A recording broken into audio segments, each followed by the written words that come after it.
Welcome to Manager Tools. Today's topic, self-development in formal 360 degree. Here we go.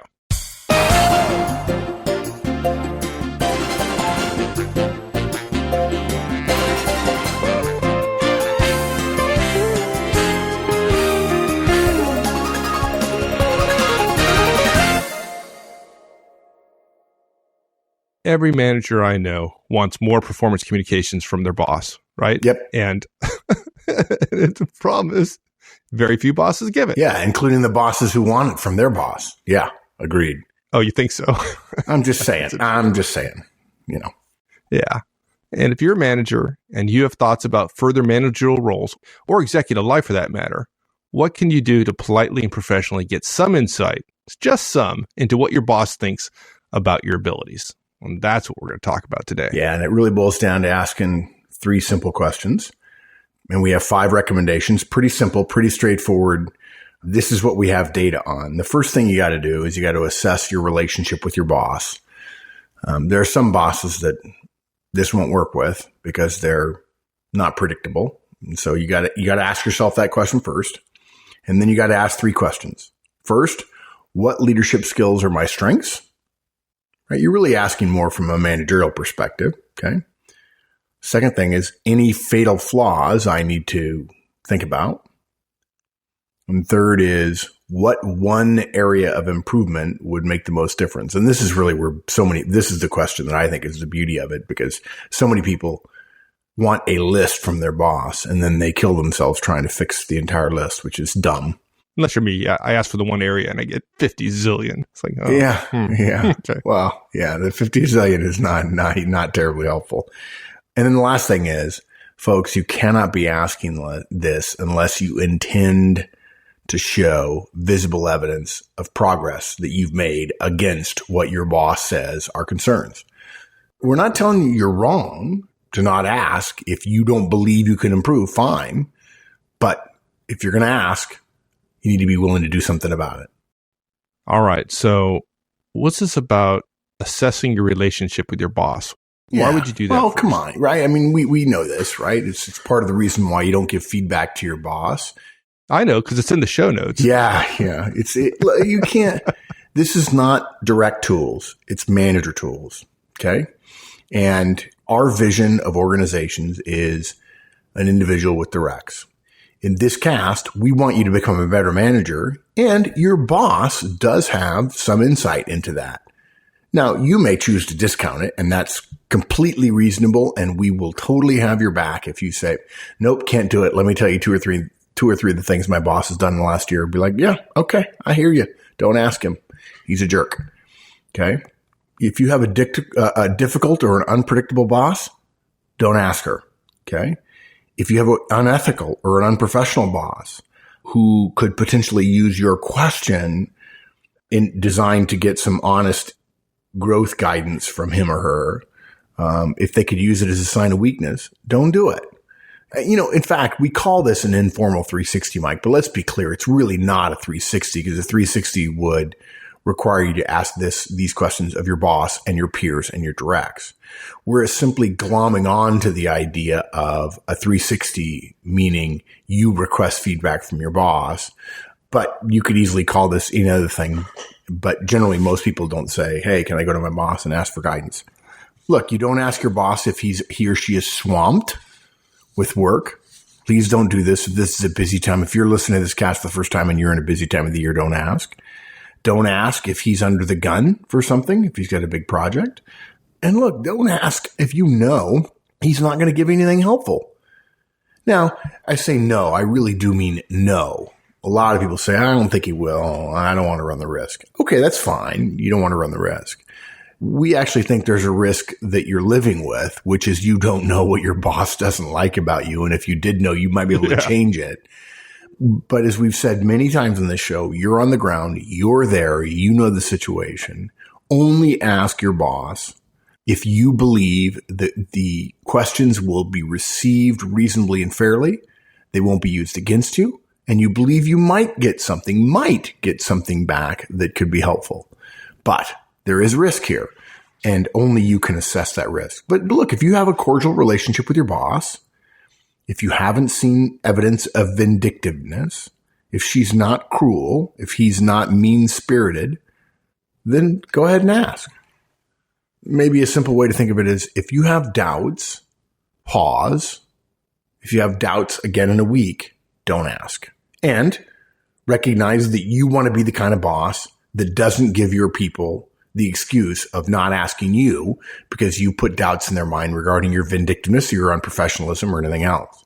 Whatever you don't like in your boss ought to be going in your Delta file, about which we have a podcast, folks.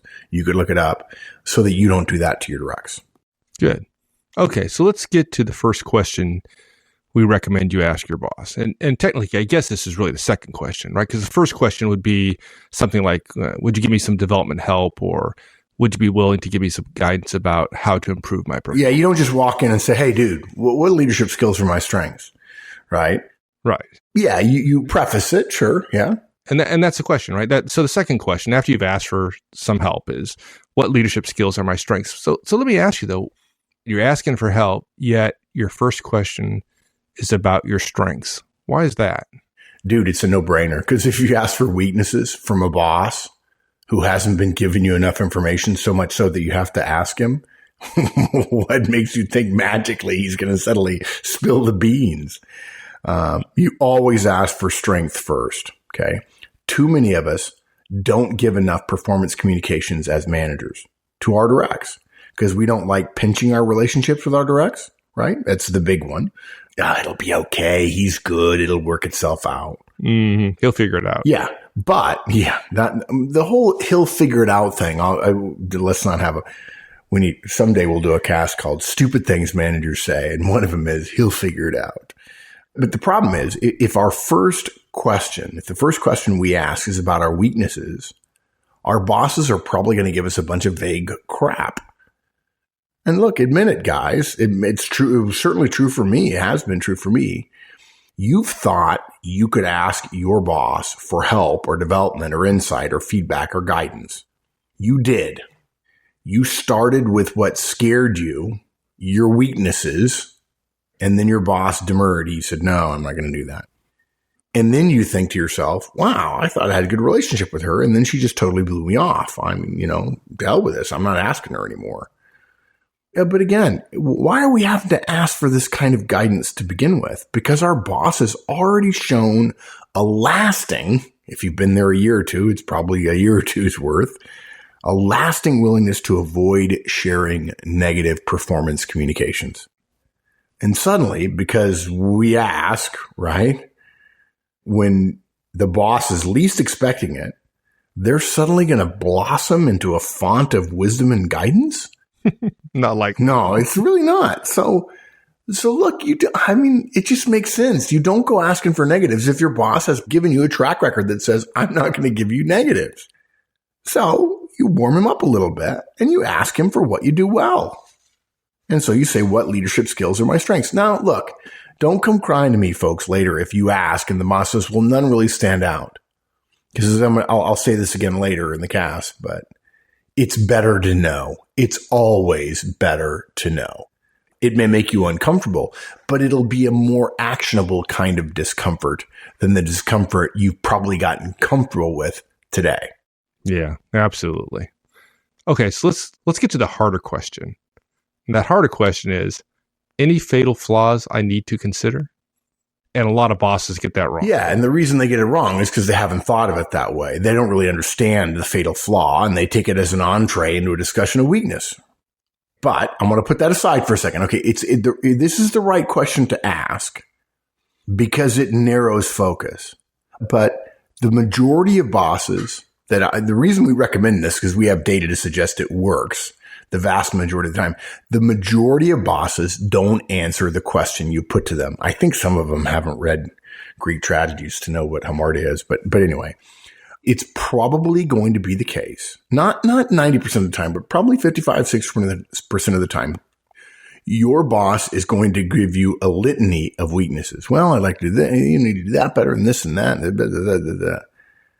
Okay. Yeah. And you fall over and faint because you weren't ready for it. Yeah, but hopefully that's what this cast is about, right? You're going to ask a specific question, an intelligent question designed to get you a specific answer, and your boss is probably going to stumble over it.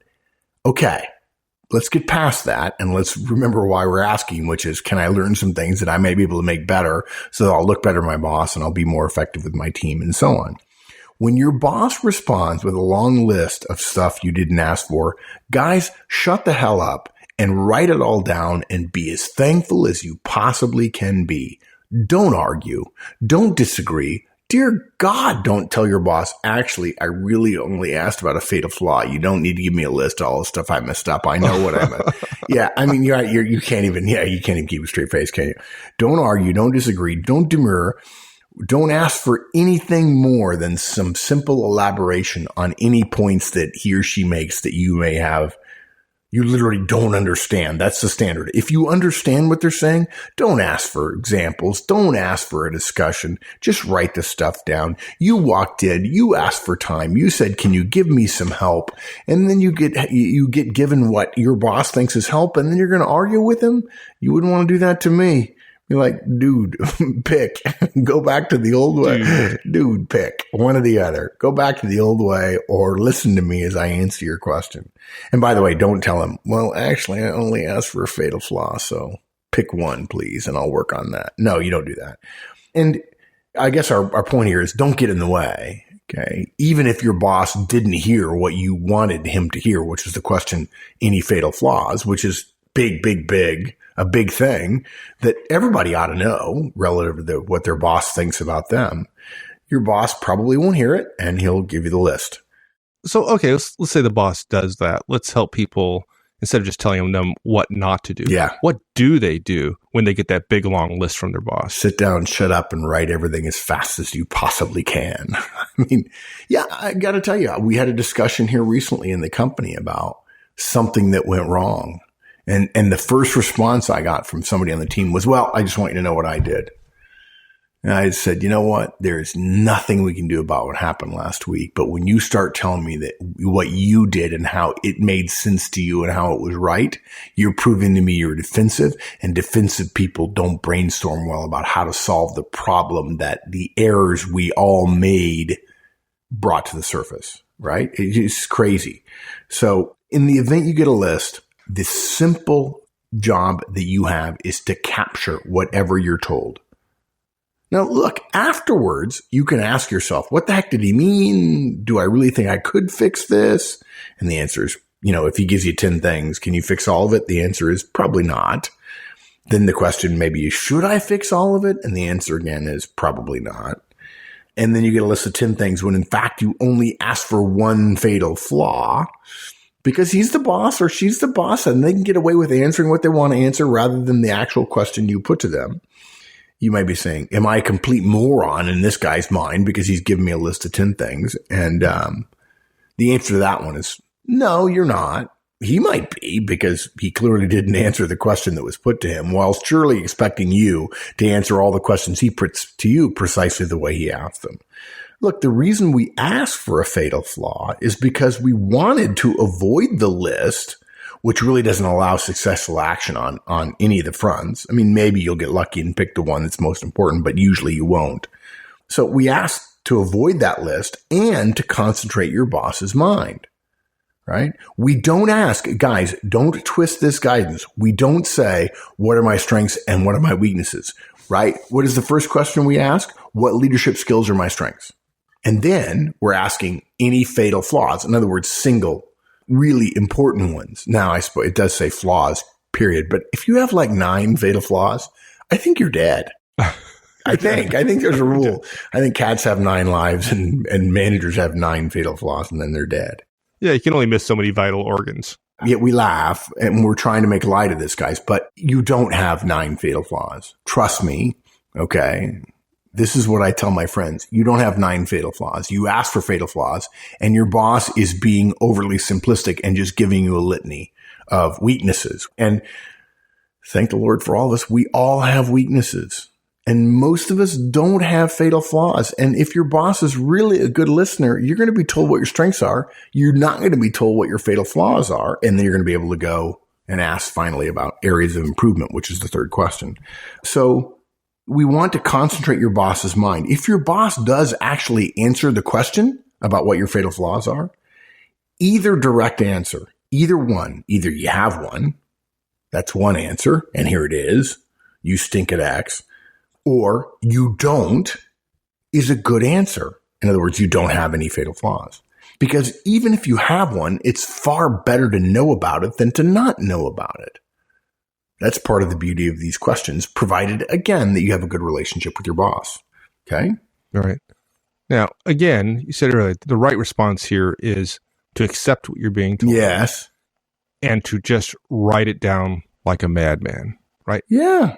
And not, as you're listening, evaluate their critique or the suggestions, right? But simply to write it down and evaluate it later. You know, I've said this several times at conferences lately, and I said it in Mexico City last week about how defensiveness is the enemy of learning, right? In the same way that feedback is about future behavior. We're not trying to punish somebody for a mistake they made this morning. We're not even trying to praise them for something they did good this morning. We're trying to affect future behavior because there's nothing we can do about the past. Defensiveness, describing why you did what you did, is a clear sign to executives that you're not ready to move on. Everybody is expected to make mistakes. It's okay to make mistakes. It's not okay to make a mistake and then spend all your time defending it. Because, first of all, it comes across as emotionally and therefore professionally immature. And it also says, I'm not interested in the future. You have to agree with me that what I did was right. Well, of course, if we agreed with everybody who thought they were right about the things they did in the past, we'd all be stultified. Nothing would happen because everybody always believes what they're doing makes sense and is right and so on. But that doesn't help us get better. So, yeah, the right answer is stay frosty, write everything down. And look, if you don't have a fatal flaw in your boss's mind, you don't need to dig for it. Okay, the next question is going to help us with that. Okay, so let's talk about the next question. And this is the one question I think everybody forgets to ask. Yeah, this is it. This is the big one. Yeah, what one area of improvement would make the most difference? Yeah, too many bosses give us a list, right? And then this question is not asked. And too many of us then waste our energies, I mentioned this earlier, across a broad range of efforts, right? None of which gets enough of our time or attention to cause any appreciable change. And I use the word appreciably specifically in order to suggest, I know you can make changes in any of these areas. The question is whether or not the change is appreciable. In other words, your boss would appreciate it. Right. The reason we ask this question is it works in either case. If you're given a list, you want to narrow the list. If you're told nothing on the fatal flaw, the weakness of the fatal flaw question is it becomes really stark if you don't ask this question to follow up. If you ask your boss for strengths and then you ask for fatal flaws and the boss says, yeah, you got a couple of strengths and you don't have any fatal flaws at all, then people are like, okay, I'm cool. Well, that's not how bosses think. Now, it's possible your boss misanswers the fatal flaw question and give you a list. That's still good. And that's why we ask this next question, the last question, which is, okay, basically, what should I be working on? And if you have a fatal flaw, obviously, you don't ask this last question, right? Because the area of improvement that would make the most difference is obviously the fatal flaw. You know, if your toe hurts and your fingernail is sore and your elbow is bleeding, but you have a large steak protruding from your chest, yeah, the doctor's probably going to worry about the steak first. So when we triage, obviously we focus on the most important thing first. And if you have a fatal flaw, that would be triaged first. And obviously you'd focus on that. But if you get a list, then you'll be able to say, okay, what should I be working on? There you go. And of course, unless you intend to provide visible evidence of progress and do something about this, then don't ask the question. Yeah, don't ask and then not improve. It's almost like, hey, I'm a little Potemkin village over here. Please, I don't really want to actually work harder. I just want you to think I'm working harder. Please ignore me now. Okay, I did the right thing. Check that box. He's interested in self-improvement. Oh my gosh. If you just want to know, don't ask. You don't get paid for knowing. You get paid for doing. Because folks, if you ask, the cat is out of the bag. And now I know this is going to sound weird, but now your boss knows that you know what he felt. Before, for most bosses, he or she had thoughts that, let's say, she couldn't share, or she could have shared, but didn't. Right. And they own it. Yeah. They understand that. It's your end of year review, right? Where the boss doesn't tell you something. They don't nail you for something that they should have told you about last year. But now that he's shared it with you. Yeah, you own it. The now burden, it's on you. the burden shifts to you. Exactly. So carry the burden or don't ask. Now, look, if you get a list of 10 things and the boss seems to think they're all important and then he's not willing to say where you would focus on, okay, fine. It's still better than not knowing. List the 10. Rank them in whatever order you want, most value in terms of changing or easiest ones to change to show your boss. But whatever you do, come up with a plan. Doesn't have to be a 50-page project plan, but come up with a plan for knocking them out one at a time. Don't try to change all 10 all at once. But if you, as Mike says, if you really don't intend to work that hard, unless it's going to be obvious to him, don't bother asking. And we just saved you a bunch of time. There you go. Yeah. Cool. So, again, assess your relationship with your boss. There are some bosses you can't ask these questions to. Then there are the 3 questions, which is what leadership skills are my strengths? Are there any fatal flaws I ought to be worried about? Which often gets misanswered, and we know how to handle that now. And then what one area of improvement would make the most difference? And then remember, you've got to make headway. Otherwise, you're seen as just marketing rather than actually selling.